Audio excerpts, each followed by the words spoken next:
Falënderimi takon Allahu xhaleshanuhu, krijuesit të gjithësisë, paqja dhe mëshira e tij qofshin mbi të dërguarin e tij Muhammed Mustafa sallallahu alaihi wasallam, mbi familjen e tij të pastër, mbi shokët e tij dhe mbi gjithë ata të cilët kanë ndjekur rrugën e tij deri në ditën e fundit.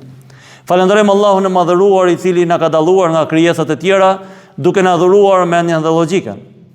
Falenderojmë Allahun e madhëruar, i cili na ka dalluar nga njerëzit e tjerë, duke na dhuruar Islamin. Falenderojmë Allahun e madhëruar, i cili na ka dalluar nga ata të cilët i thonë vetes jam besimtar, por jeta atyre s'ka të bëjë me besimin, duke na bërë nga ata të cilët atë që besojnë me zemër e deklarojnë me gojë dhe lutim Allahun të na bëjnë për atyre të cilët e derdhin në vepra.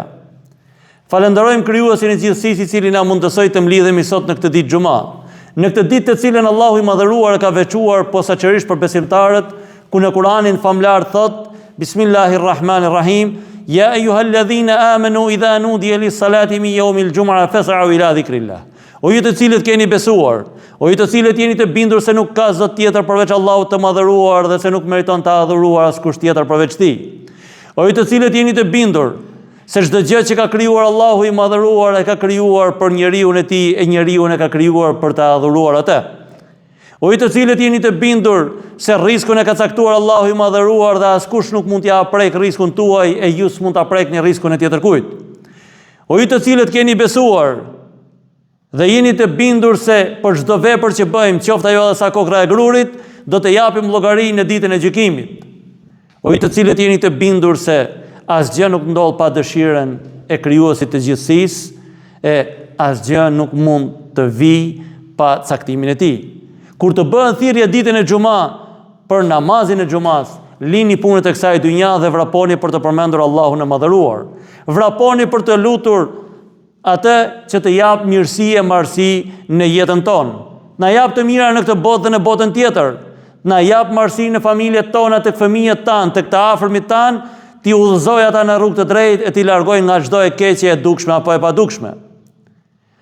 Vraponi për t'i kërkuar Allahut të madhëruar të na falë gjunahet, të na falë gabimet, sepse jemi plot gabime e plot gjunahe e jemi të mashtruar nga kjo dynja.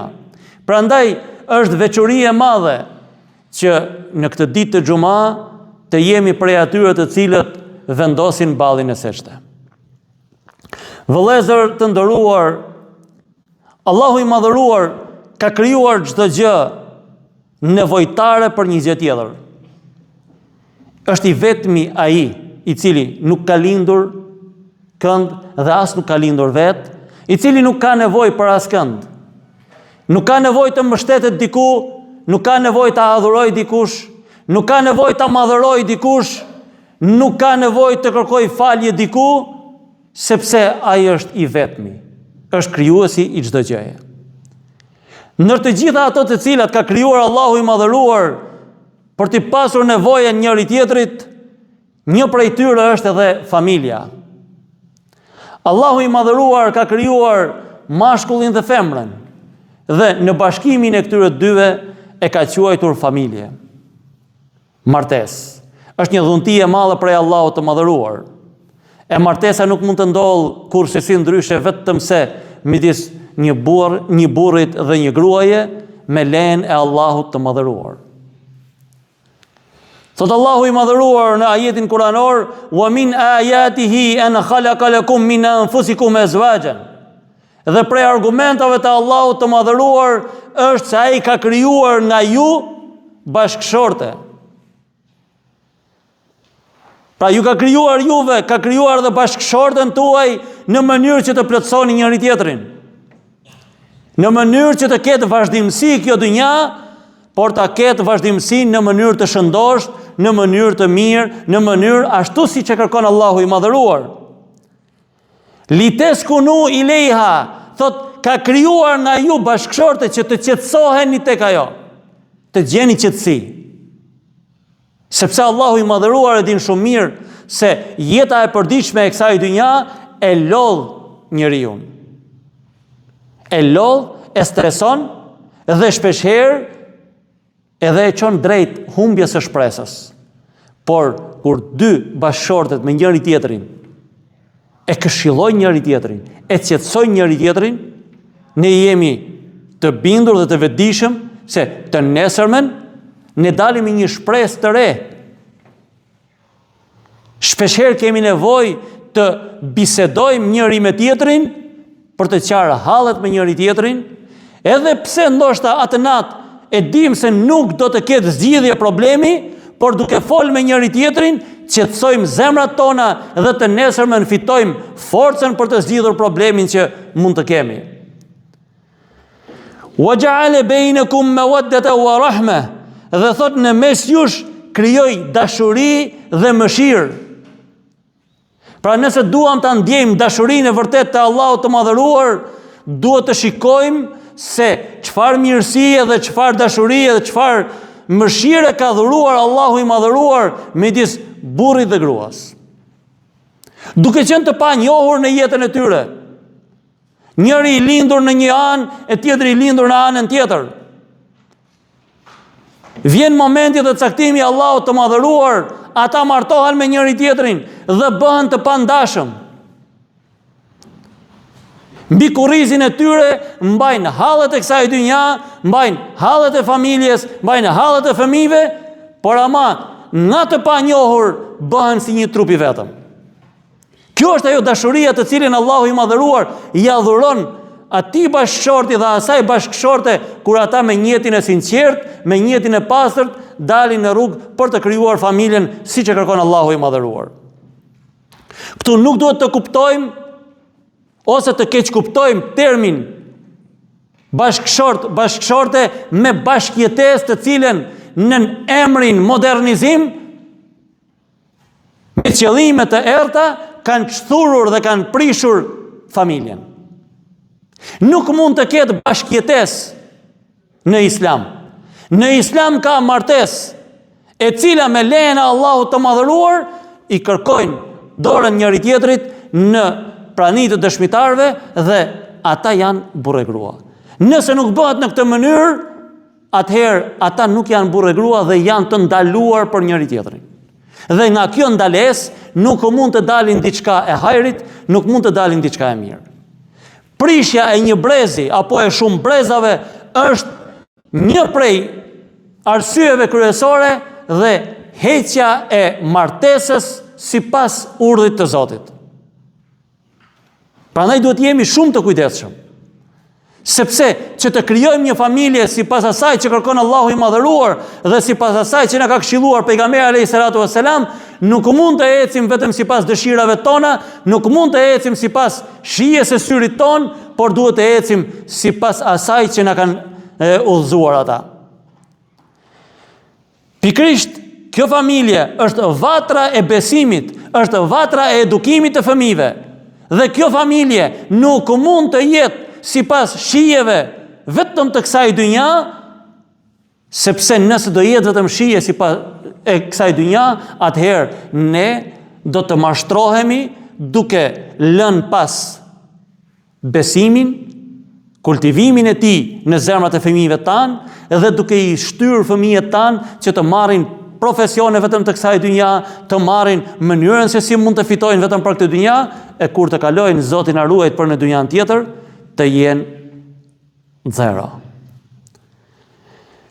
Tregon dikush thot në vendin tonë, thot atje ku jetonim, kishim një njeri i cili bënte mirë, jepte shumë, por nuk e jepte asnjëherë fshehtas. Gjithmonë e jepte haptas dhe priste që ta shohin dikush kur jepte. Pra jepte, por ama u donte me patjetër ta shikonte dikush. Tërë jetën e kishte kaluar duke dhënë, sepse kishte mundësi ekonomike. Një ditë i kërkon një grua e moshuar, i thot: "Kam bërë gjellën për fëmijët, nuk kam t'i hedh qep." Ai kishte në dorë disa qep, po shkonte për në shtëpi. Shikon djathtas, shikon majtas, mrapa, me radhë, nuk ka asë njëri tjetër përveç asaj gruaje në rrugë. Pret 2-3 minuta për të kaluar dikush që ta shohin duke i dhënë qepen asaj. Nuk kalon askush, ja jep qepen, thot: "Tërë jetën kam dhënë duke më parë tjerët, sot ta jap pa më parë kush." E jep. Atë natë në ëndër shikon sikur vdes. Përpara në tabut, një person i cili ishte sipas njerëzve me të meta mendore në fshat, vjen para se t'i falet xhenazja me një kokër qep, ja vendos mbi tabut edhe thot, kjo është ajo që do marrësh me vete. Zgjohet nga gjumi i gjersitur. Thot, më pasa kaluar gjithë jeta, duke bërë për sytë e dynjas, e për ahiretin unë s'pas kam punuar asgjë. Vëllezër të nderuar, nëse nuk e edukojnë fëmijët tanë, që të kenë frikë Zotin që nuk e shohin, që të kenë frikë atë të cilën Allahu i madhëruar ka ndaluar, e të bëjnë atë që Allahu ka urdhëruar apo ka lejuar, e jo për sytë e njerëzve. Atëherë do të kemi diçka për atë dynja, e nëse e bëjmë vetëm për këtë dynja, do të ngel në këtë dynja. Prandaj, familja është vatra e çdo gjëje. Familja është vatra e trajnimit të fëmijëve tanë me besimin tek Zoti i gjithësisë. Thot Allahu i madhëruar në një ajet tjetër, Bismillahirrahmanirrahim, Wallahu ja'ala lakum min buyutikum sakana. Allahu i madhëruar i bëri shtëpitë tuaja vatra pushimi, vend qetësimi, vend ku qetësoheni. Vëllezër të nderuar, shpesh herë ata të cilët janë në moshë me mua apo edhe më të mëdhej se unë, e dinë shumë mirë që lodhemi tërë ditës, punojmë, jemi larg familjes, ndoshta me ditë të tëra, ndoshta me muaj, dhe mezi shpresim të shkojmë në shtëpinë tonë për të qetësuar. Dhe shpesh herë më ndodh të paktën mua kur udhëtoj larg, tentoj të kthehem në shtëpinë time, qoftë edhe natën vonë, sepse them, si flejnë shtëpinë time, nuk flej askund tjetër. Dhe kur shkoj tek prindrit në Shkodër dhe dal për të ardhur në Vlorë, më thon shpesh herë prindrit, më thon, mos dil kaq vonë. I them, të shkoj për në shtëpi, më mirë flej 2 orë në shtëpinë time, se sa të flej 8 orë këtu dhe pastaj të udhëtoj. Pse? Se ai ka krijuar Allahu i madhëruar në atë mënyrë. Ku ke familjen, ku ke fëmijët, aty gjen dhe qetësinë. Para shumë vitesh, kur isha mufti në Librazh, më vjen një nga këto projektet tashmë shumë të njohura për dhunën në familje, për ekstremizmin e merrall, më vjen një i njohur në Shqipëri, një gazetar, i cili ka dhe një fondacion që thith lek nga gjitha anët me këto lloj projektesh, dhe më thot, mufti, duam të bëjmë një bashkëbisedim me besimtarët apo edhe me imamllarët e rrethit të Librazhit për ekstremizmin e dhunshëm, për dhunën e familje e merrall. Atë ditë kur e prita, ai erdhi bashk me gruan, po them unë se të paktën përderisa ishin në makinë me të, kur parkon makinën, shikoj që në preherin e gruas kishte një qen të vogël. Nuk i thash asgjë, u fut brenda, filluam të bëjmë bashkëbisedimin dhe ai po na fliste, sepse ashtu e kishin mësuar përmendsh, po na fliste sa e rëndësishme është familja e merrall. Pyes. I them, sa fëmijë ke? Nuk kam, tha. I thash, tani thash më lejo të prezantoj. Imami thash ka 7 fëmijë. Ky tjetri është besimtar, ka 4 fëmijë. Ky ka 5 fëmijë, ky ka 3, ky ka kaq, un kam, atëherë kisha 3, sot kam 4. Dhe i them, tani i them, kush duhet të flas për familjen? Ne që jemi e ardhmja e Shqipërisë, apo ju që mani qenë në shtëpi? Ai nuk foli, e mbyllëm programin, edhe në plan e kishte për të ardhur edhe një 3-4 herë të tjera, po unë se kam pa më atë ditë. Thash, për familjen duhet të flasim ne që po bëjmë, pra, po na dhuron Allahu i madhëruar fëmijë dhe nuk kemi frikë se me çfarë do i ushqejmë. Ne kemi vetëm një frikë, si do i rrisim këta me besimin në Zot. Si do i edukojmë këta në këtë kohë kaq të vështirë me besimin në Zot, se për t'i ushqyer e kanë të sigurt rrezikun nga Allahu i madhëruar. Por edukimin e ka lënë në dorën tonë. Prandaj duhet të jemi të vetëdijshëm që familja, sa të jenë besimtarët, sa të jenë muslimanët të vetëdijshëm, do të rrojë edhe familja. Vëllezër të nderuar, mbrojtja e natyrës njerëzore mund të arrihet vetëm nëpërmjet familjeve të shëndosha. Trashëgimia e këtij njerëzimi do jetë vetëm nëpërmjet familjes së shëndosh. Burrë dhe grua bashkë me ta dhe fëmijët. Brezat që i janë përkushtuar vlerave kombëtare, fetare dhe familjare janë pikërisht ato familje të cilat në rrënjën e tyre kanë besimin në Zot dhe ndjenjen për vlerat kombëtare që kanë. Një shoqëri e fortë ndërtohet vetëm nga një familje e shëndosh. Për këtë arsye, askush pavarësisht vendit, pozicionit të tij në familje, nuk duhet të thotë fjalë të papërshtatshme ose të sillet në një mënyrë që të prish boshtin e familjes. Të gjithë, burra, gra, të rinj, të moshuar, nuk duhet të ushtrojnë në asnjë mënyrë dhunë psikologjike, fizike apo në një mënyrë tjetër ndaj pjesëtarëve të familjes. Mund të jetë i pari i familjes apo i fundit të familjes. Mund ta ketë prindin e moshuar në shtëpi apo mund t'i ketë prindi fëmijët e vegjël. Në asnjë mënyrë nuk i lindet drejta që të ushtrojë dhunë psikologjike apo fizike ndaj pjesëtarëve të familjes, sepse ata i ka amanet, nuk janë pronë e tij. Pejgamberi sallallahu alaihi wasallam na flet në shumë hadithe për rëndësinë e familjes, por një prej tyre thotë është martesa është mënyra më e mirë për të mbrojtur syt nga ajo që është ndaluar dhe për të ruajtur pastërtinë e njeriut. Martesa është një kërkesë natyrore njerëzore, të cilën Allahu i madhëruar na e ka dhuruar. Është një fillim i shenjtë që çon në paqe, lumturi dhe arsye për të fituar këtë botë dhe botën tjetër. Martesa është një strehë e sigurt që ruan respektin dhe dinjitetin e një personi dhe e mbron atë nga të gjitha mëkatet. Është mënyra më e sigurt për të siguruar shpirtrat tanë dhe brezat tonë për të ndërtuar një shoqëri të pastër dhe të shëndetshme. Për këtë arsye është një përgjegjësi fetare, morale dhe shoqërore të ndihmojmë ata të cilët kanë ardhur në moshën e martesës, të mos ju fusin frikën, por ti inkurajojmë në mënyrë që ata të mos kenë frikë për të martuar, por ta quajnë si detyrim njerëzor, detyrim fetar, detyrim moral.